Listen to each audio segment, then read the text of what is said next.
Hello guys, welcome to my channel. आज के इस वीडियो में हम जानेंगे कि एमकॉम का जो प्रोजेक्ट सिनॉप्सिस है वो हम लोग कैसे प्रिपेयर करेंगे। तो सबसे पहले हम लोग को ये जानना ज़रूरी है कि जो प्रोजेक्ट सिनॉप्सिस है उसके लिए हम लोग को क्या क्या चाहिए होगा, कौन कौन से चीज़ें लगेंगी। तो सबसे पहले तो हम लोग को अपने जो स्टडी सेंटर है वहाँ पे जाना होगा। वहाँ पे जाने के बाद फिर आपको जो भी आपके गाइड है उनसे बात करनी होगी। प्रोजेक्ट का कोई टॉपिक चूज़ करना होगा। टॉपिक चूज़ करने के बाद आपको फिर वो गाइड करेंगे, ठीक है। फिर उसके बाद ही जो आपका ये प्रोजेक्ट सिनॉप्सिस है वो आगे बढ़ेगा। तो आज की इस वीडियो में ये जानेंगे कि सिनॉप्सिस में क्या होता है, कैसे बनाएं और कौन से इम्पोर्टेंट पॉइंट्स जो है वो हम लोग ऐड करेंगे।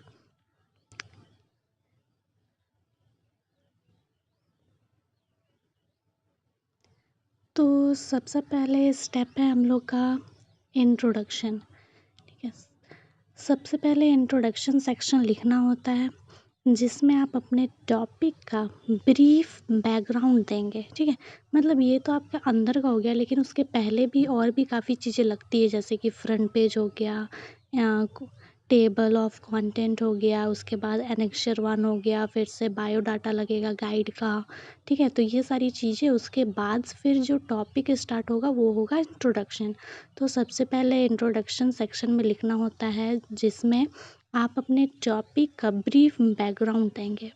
जैसे कि अगर आपका कोई टॉपिक है, ठीक है, तो उस टॉपिक में ये जानेंगे कि वो किस तरह इम्पैक्ट कर रहा है, या फिर मतलब उसका पूरा बैकग्राउंड हम लोग को लिखना है, ठीक है। उसके साथ साथ रैशनल उसका नेक्स्ट टॉपिक है हम लोग का, ठीक है।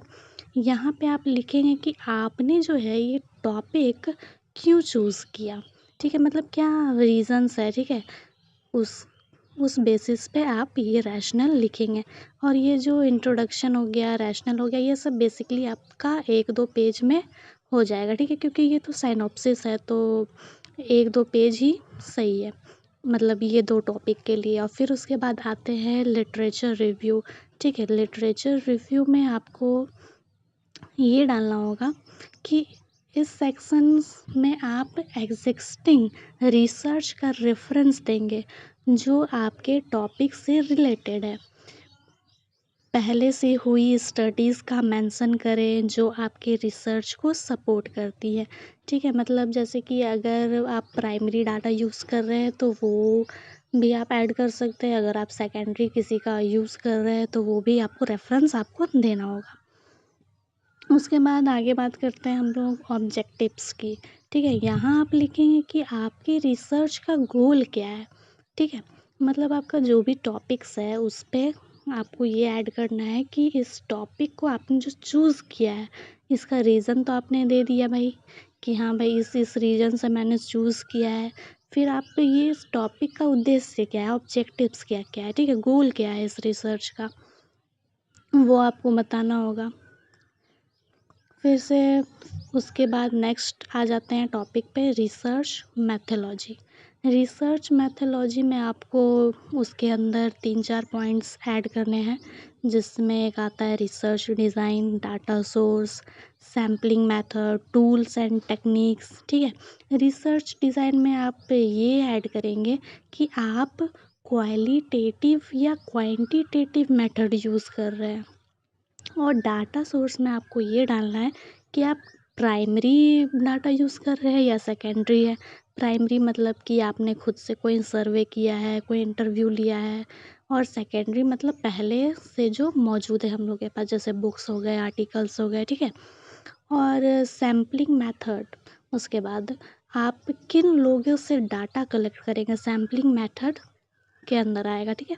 टूल्स एंड टेक्निक्स में आएगा क्वेश्चनरीज, जो कि भी आप पूछे हैं अपने रिसर्च में, ठीक है, वो सारी चीज़ें आप यूज़ किए हैं कि नहीं, करने वाले हैं या नहीं, ठीक है। कौन कौन से स्टैटिकल्स टूल्स का यूज़ करेंगे ये सब लिखना होगा। फिर आ जाते हैं उसके नेक्स्ट टॉपिक पे, data analysis and statistical tools.